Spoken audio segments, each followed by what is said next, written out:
Is the sound and video okay? Anybody? Hi, Big Sal. How you doing? Yeah, last week I was in New York. Um, Last Friday I was at the WatchTime show, and so then they had with some family stuff, and it just it just didn't work out last week. Hi, Homer. How you doing?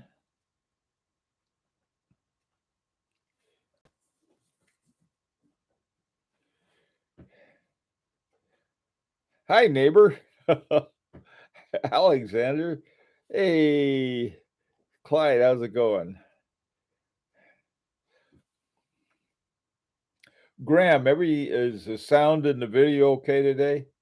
Uh, we had an update for at least for Macs for the new operating system called the Ventura. Oh, good, thanks. Hi, Hater. How you doing, man? Hey, Washington. You guys, your football team seems to be doing pretty well. Hi, Ralph. Ralph. I mean, okie doke. We're What I wanted to talk about, I guess, the initially is coming back from the Watch Time show in New York, and hi, Junior, and what's going on there. um, I don't know if I saw anything that I got too excited about. That you, Kirk? How you doing? Um, So anyway, so I thought I'd talk about that. First of all, if any of you were also there, I'd like to get what your opinion was. For the most part, my time there was spent um, talking to other collectors and people, and everybody was very excited. This is Friday night. They had an open bar, so that everyone was pretty loosened up, having a good time, running around, and the the essence of it seemed to be, I don't know why. I was reminded, on the one hand, I was reminded of Homer Simpson looking at something new and shiny, as and then looking at some of these major watchmakers who were there. I did get a chance. I talked to Kari Voutilainen because our watch that I finally had was able to have with me. That one, I had to send it to a Horological Society of New York for chronometer testing. So I don't have it with me today, but there was huge amount of interest in it. I showed it to Kari Voutilainen because his company, Voutilainen and Caton, had done the case. It was their case, and they did a really a nice looking case, and he seemed pleased with it. And I asked one thing I wanted to ask him. I wanted to ask a lot of other watchmakers was that, do you have any plans now or ever to use silicone hairsprings? There wasn't any thought to that. Carrie looked at me like, would I, you know, put a snake in his bed? No. Why would I do that? It was an interesting reaction.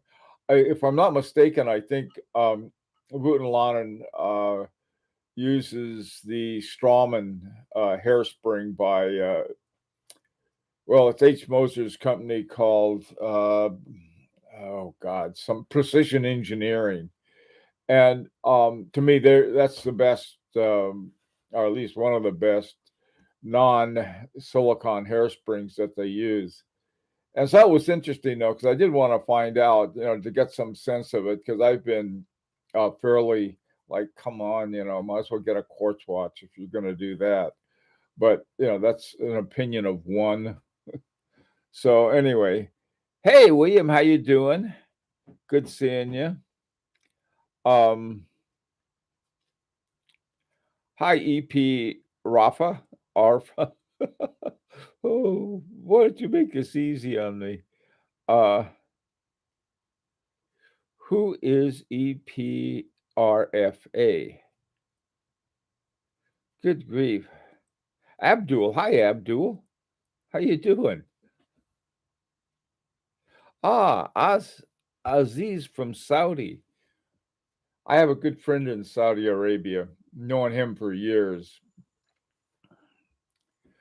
Okay, come on, with these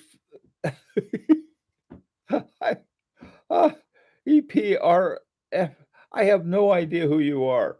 I It took me a while to realize that Mr. Gumby is Graham. Hi, Simi. Oh, come on, who is Epa Rafa Arfa? All right, well, anyway, let me ask you something, EP Rafa. What did you think of the show, the WatchTime show?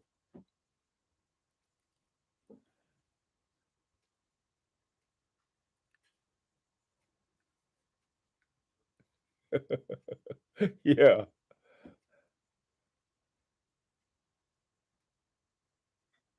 Oh, okay. Ragu. Ah, alright, yeah. Yeah, that was cool. We had a picture, we had our little sort of dog pile.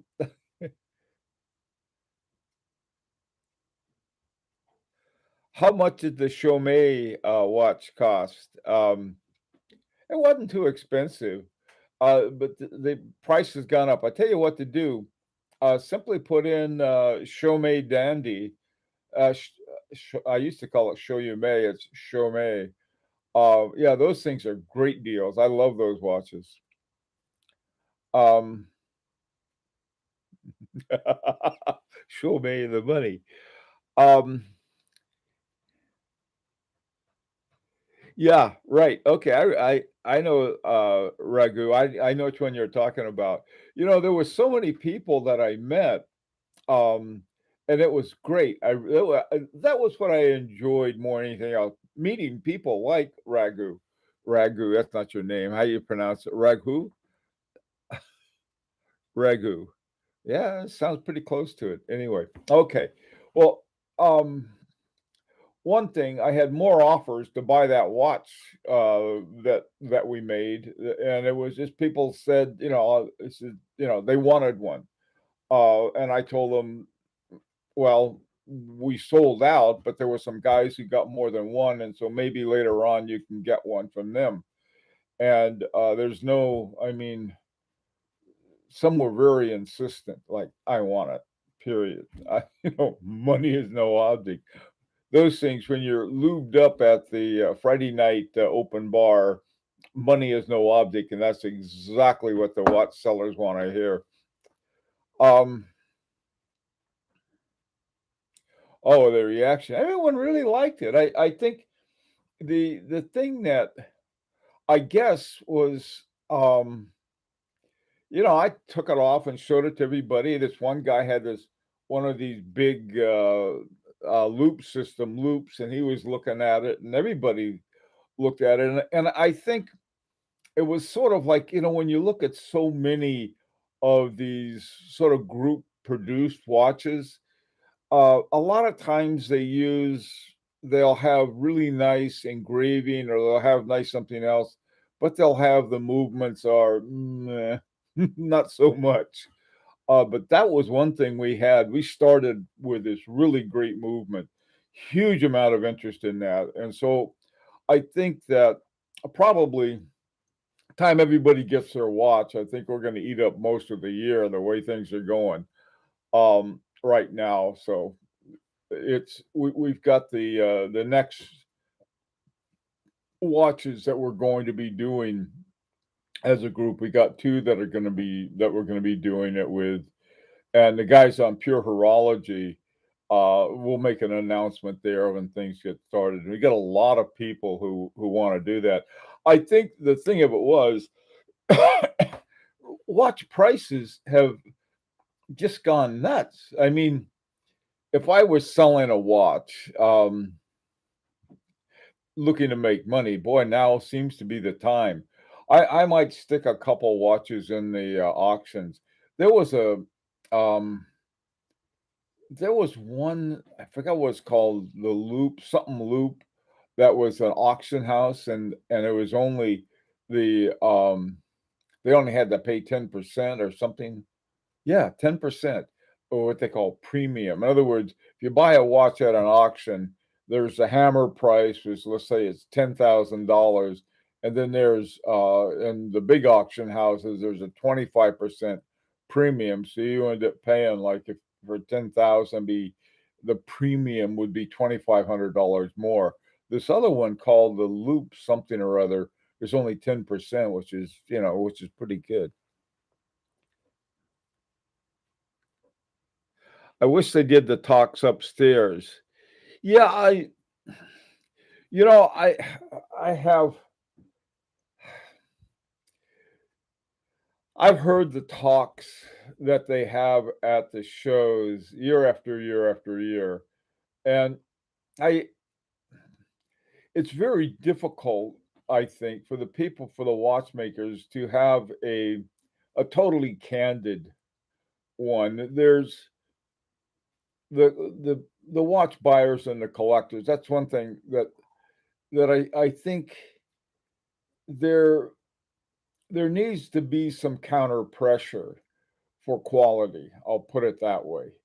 I think you've got a lot of watch companies that will have fairly inexpensive movement still, and then they'll have a lot of engraving and other kinds of things around it and make it look nice, but there's still, sort of a movement. And also same thing with some of the other parts, cases. I can tell you, we know from experience, having a watch, a really good watch, is expensive. I mean, there's so many different people involved in it. Now there are cheap ways to do it, and I think that once those are discovered, people thinking, "Oh boy, I'm going to go out and I'm going to make a bundle selling these watches," and have them like $1,000 over what they cost. It costs $100 to make something like that, and or $2,000. So there's sort of a funny kind of thing. And then on the other hand, you got these. There are a couple young guys, a couple French guy. Another one that someone told his last name is not last name or first name is Cool, like Cool. And he said, "What do you think of his watches?" Well, I took a look at it, and my God, it was just beautiful, but it was $85,000. And so I'm thinking, hmm, you know, what's the route that we take? And I think to some extent, groups like Lyrique, um,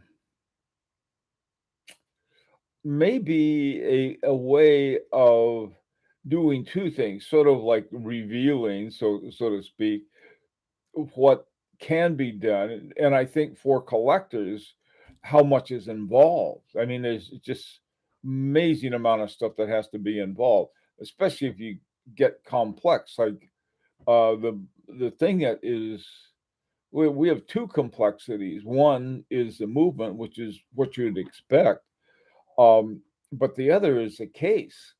Man, I tell you that we all love the case that was made, but when you start doing that, then you run into other kinds of things that are not so simple. And they're working on our cases now to get all of the cases done. And anyway, it's just it's a lot of work. But most people would simply like, well, let me say, I want something that doesn't cost too much. And who can? I mean, what do we all want? Hi, Jonathan. How you doing?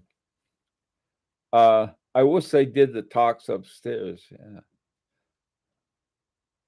I was surprised that Watchbox wasn't there. Wasn't I thought that Tim Massa was there. Rancher, please, man. Please. Really. what I tell you about that? We're trying to keep the you're gonna bring out every creepy.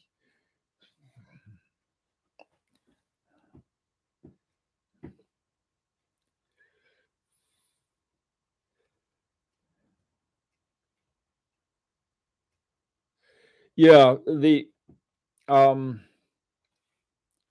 yeah, I don't know. I have if someone asked me if I were I'd have a hard time explaining everything because there's so much stuff going on. Thank you. Um, the anyway, one of the things I was thinking is sort of like the hi, Javi. There's what watch collectors can expect is just really one thing. I decided. I decided, and that's honesty. I mean, after going through everything that we've been through and sort of knowing a lot of stuff was going on, I can understand why certain things wouldn't be revealed. Not because they're doing something underhanded, but rather because they're proprietary. I mean, not proprietary in the sense that everybody knows what it is, but rather the way of doing things, the different companies that are used, they're very good companies, but they don't want everybody else knowing about it. And that makes sense. And I do understand that. On the other hand, though, if you're gonna put in a cheap movement, and call it something else, I think that becomes somewhat of a problem. Um, so that's one thing that I don't know how much they talk about it. See, it's like eh, the watch companies love to talk about fraud and somebody makes a fake Rolex or something. They will talk about that all day. But then when you want to hold their feet to the fire and say, look, you've got nothing but you put an ETA in there, you change the rotor on it and put your name on it, and that's it. Well, why not just say that? Say the base of that is an ETA.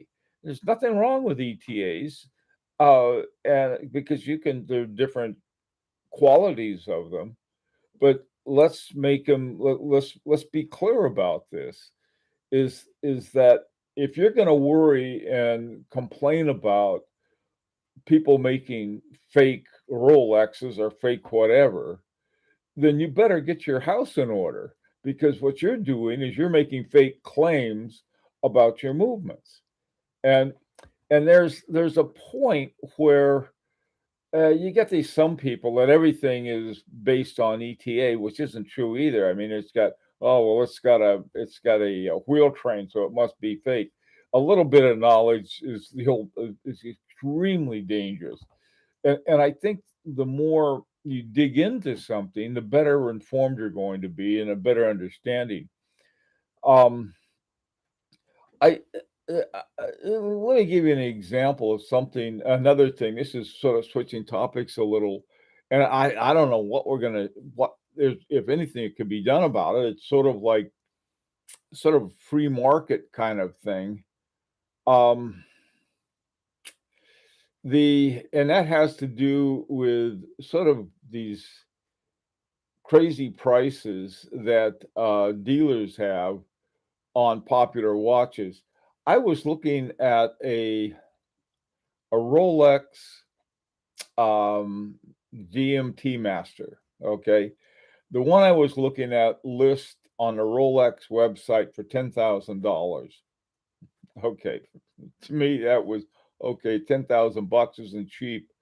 But then I started looking around for ones that are available, new ones that were available, and there was one for $31,000, and maybe the guy will get it. I don't know, but that kind of thing is sort of like um, I I I don't know. There's nothing you can do about it, it unless you simply refuse to pay that.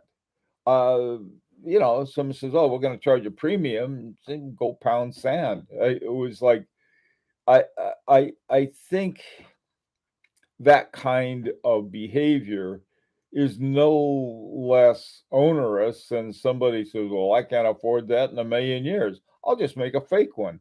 It's like, whoa, no, you can't do that. But on the other hand, you can put something less than in a watch, charge these huge over prices, and then do it with a big smile on your face. I've got a couple watches that are like worth over 10 times what I paid for them. And but I feel uncomfortable about that. Because I know other people can't get them.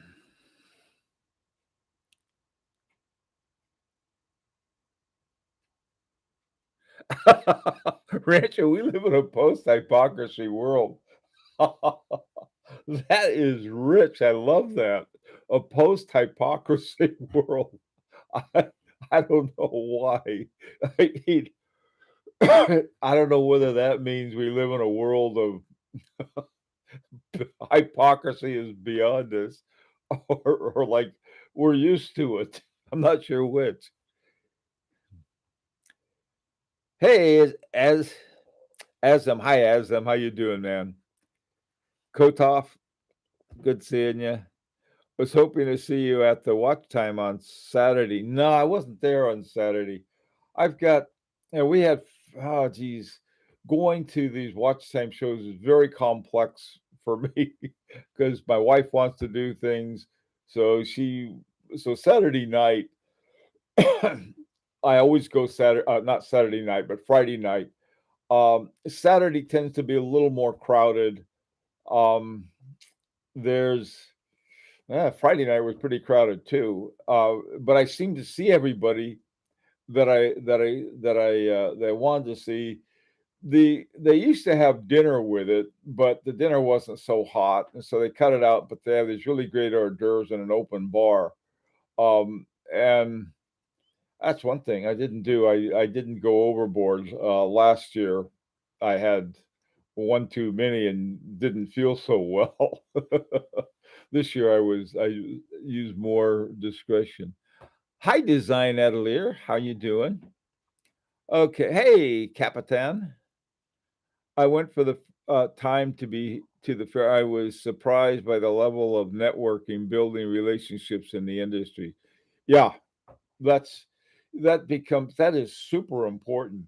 One thing in working with a group of watchmakers, there is a, a whole network, and most of the network we don't really hear about too much. I mean, I think sort of some collectors are hugely naive, myself included, about watchmaking. Now, the in-house watchmaking, so I want something with an in-house movement. And the thing about an in-house movement, to some extent, is that you have a commitment by the watchmaker to invest in making a movement. Okay, and but the thing of it is that the to make a movement involves all kinds of different things that you may not want to do.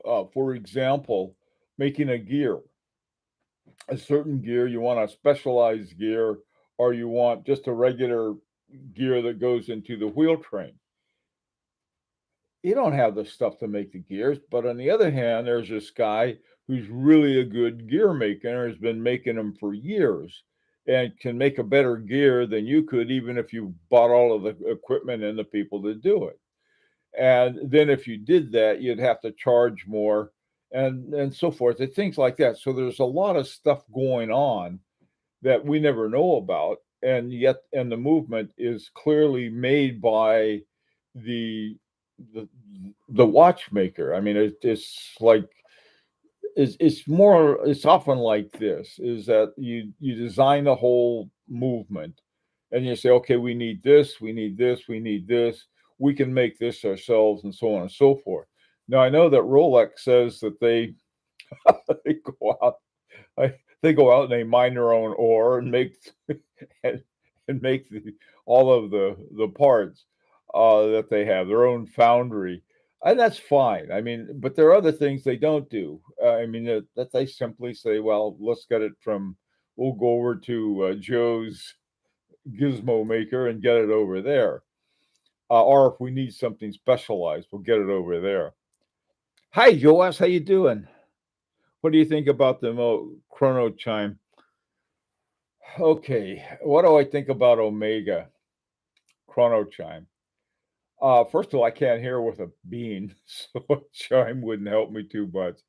Second of all, I like Omega, but mainly because of their coaxial escapement. But now they've been stuffing silicon hairsprings in them. I mean, it's sort of like, what would you do that for? I mean, here you go out of your way, you take this very innovative um, escapement and to from sort of following traditional lines, and then swats. I mean, it doesn't. I don't think. I wonder how many of the watches in these SWAT staple have too many decisions to make. One thing I noticed was that Van Cleef and Arpels, who's perennially winning Grand Prix for primarily for women's watches, and in their complications, those complications had been done by one company, but they are owned by Richemont Group, and so I noticed that this complication, excuse me, was done by Val Fleurier, which is sort of the way that Richemont can use resources from all these different companies that they own. And so I think the one of the movements that is used by Piaget and some of these other ones that are owned by that, and one that is used partially by Vacheron and Constantin is made by Val Fleurier. It was originally designed, I believe, by Carol Forstier Casapi when she was at Cartier. I don't know. They're doing some other things now. I know that Casapi is she's the head designer over at Tag Heuer now, and she's starting to do a whole bunch of things with carbon. Instead of using silicon, they're using carbon. And why carbon? I think the big thing is that you have a certain kind of uniformity, and plus you have the lack of a magnetizing them. So, I don't know.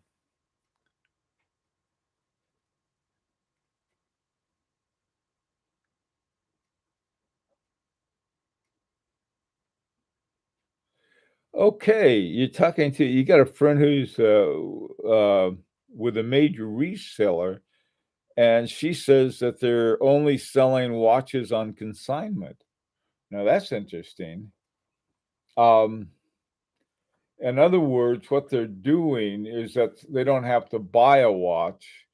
They simply take a watch and sell somebody else's watch, take a cut from it, and then give the rest to the seller. That's not bad. I mean, that's a great way to do business because you don't have to, you don't have anything invested in it.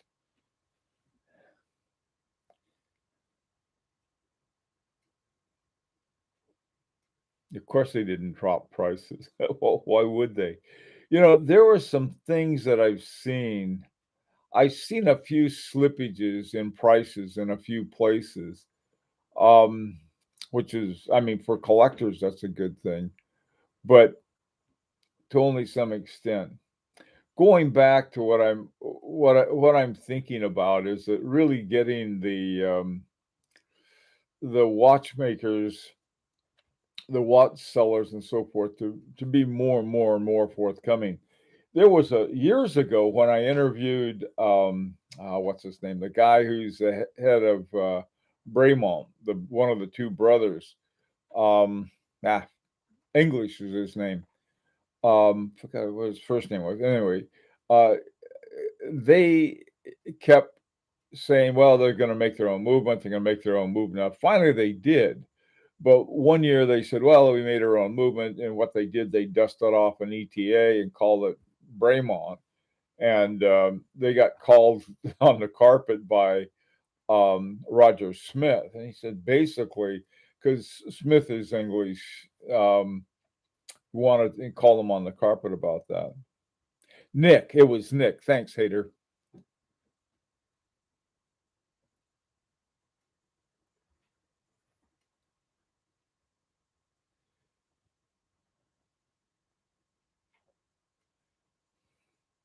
Yeah, I think, after I saw what we were able to get, I mean, I had my watch for like maybe a week before I had to, it's going off to, for chronometer testing.